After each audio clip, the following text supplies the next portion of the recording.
So how many of you were aware that Garfield went to the zoo in Tacoma the other day? Well, Garfield went to the zoo in Tacoma the other day. Garfield, the cartoon character, you know. And he was visiting the zoo, going from cage to cage, and he did not like what he saw. He didn't like seeing the animals locked up in cages.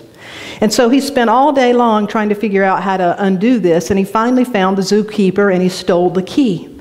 And so he waited until sunset, which is, kind of late here, but finally it got dark enough. He ran from cage to cage and unlocked every single cage.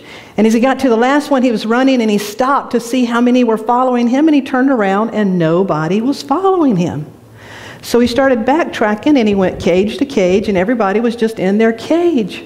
And so he climbed up and he grabbed this little megaphone and he said, "What do you want here? Do you want freedom or do you want comfort?"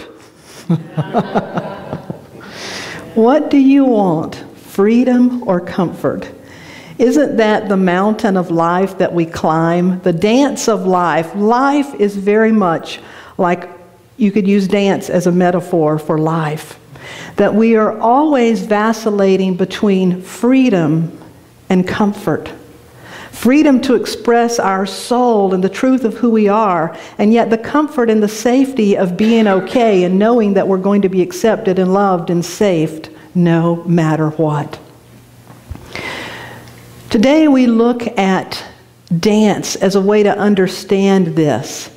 And when we think about dancing, it's been woven into the fabric of sacred worship for as far back as we know. Feathers, bird feathers, have been found from many, many, many years ago, knowing that individuals took the bird feathers and would use them to dance. And it's always been a part of mankind's desire to dance with the creative presence, whatever has given us life, to be in that sacred union with the divine. If we look in the Bible, you can remember from the Old Testament that when the children of Israel finally got out of bondage and the Red Sea parted and they made their way to the other side, the very first thing they did, Miriam got a tambourine and started playing, and they started dancing. King Solomon set aside a time for laughter and for dance. The story of the prodigal son, when the son finally comes home, the father begins to celebrate and dance. And my favorite is King David. Metaphysically, David represents love, our human love in its highest expression, seeking to be in union with the love of God, with the love of our higher self. And the scriptures tell us that David was a man after God's own heart. I consider myself a woman after God's own heart. I'm very much after the heart to be inside that which gave me life, to be that intimate, to be one with it in that way. And the scriptures tell us that David danced before the Lord with all his might. Dancing is an integral part of who we are.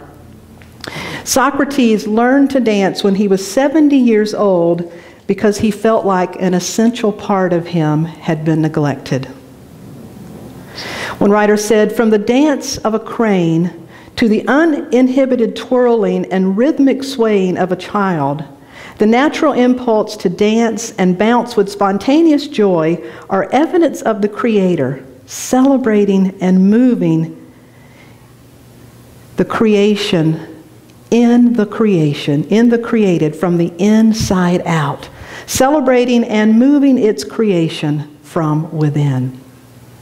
Charles Fillmore, the co-founder of Unity, was an evolutionary thinker, and he loved to affirm, "I am in sync with the upward progressive movement of life."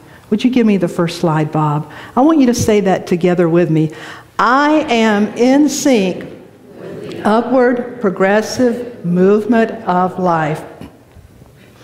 Reverend Anna Joy Shoust, a Unity minister, writes, Charles Fillmore believed that God was life itself, love itself, power itself, creativeness itself. He believed in a paradoxical way that human beings already are these qualities of God, and that we are evolving in our ability to express these qualities. That puts our own life, as well as the world's situation, into an empowering perspective. Always the question before us becomes, how can I express God more fully here? In this rhythmic dance of life, when sometimes we're asked to move, sometimes we must take a stand and make a move, sometimes things move us unexpectedly. How can I express my God nature more fully here?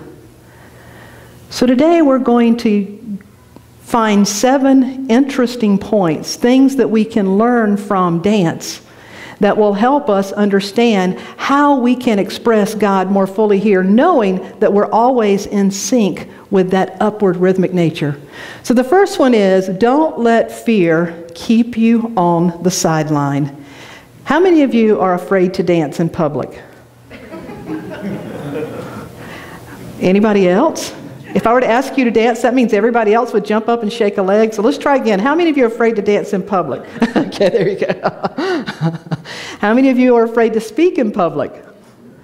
Yeah, that's supposedly the #1 fear, is that particular fear. You know, when we think about dancing, we think about the wallflowers and the things that do keep us on the sideline. But one of the things that we can learn from dancing with God and dancing with life is, don't let fear keep you on the sideline.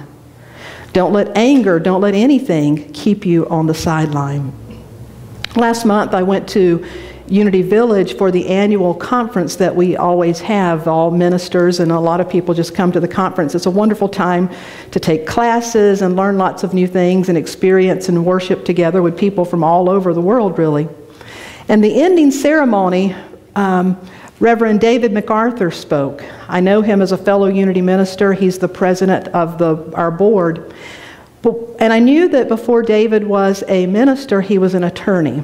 He's known for being he's very bright, but he's also very heart-centered. And I didn't know a lot about David, and the last night he spoke, and I heard some really interesting story about him.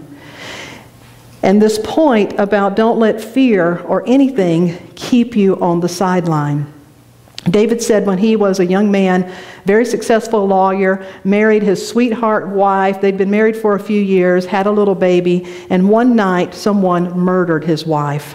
It was a bizarre shooting. His wife was killed. And so here he was, this successful young man. All of a sudden, his life completely changed, and he's left with a brand new little baby girl. And David said he had so much anger in his heart. He was so angry towards the person that killed his wife that he found that anytime he was around his daughter would just start crying. And he knew that his daughter was picking up on his anger, and he was just angry that here he was, a father without a wife, and he didn't know what to do. He said, honest to God, I'm a very intelligent man, and I tried positive thinking, I tried everything I could, but there was no thought that I could grasp a hold of. There was nothing that I could do that could move that out of me. And he said, finally, in my desperation, this very intelligent man got on his knees and prayed. And he said, I was angry at God even, but I said, whoever, whatever this is, God, you have to help me here. I cannot change myself, but I need to be a father to this daughter of mine, and love and anger apparently cannot dwell in the same place. I need help. And David said the next evening he was at home with his daughter, still very angry, but he was sitting on the floor. He had been playing with his daughter on the floor, and then he got up and he sat on the sofa. And he said all of a sudden his daughter dropped her toys and turned, and he felt a presence come in the room, and he said he couldn't see anything, but he could see his daughter interacting with something that was unseen. And in that same moment, this presence came in the room. He said something completely overcame him, and he said he had an out-of-body experience. He said he didn't know how long it lasted or exactly what it was. He said, to this day, I cannot tell you what it was, but I can tell you it happened. He said, when I came to, my daughter had returned to playing with her toys, and I sat there sobbing.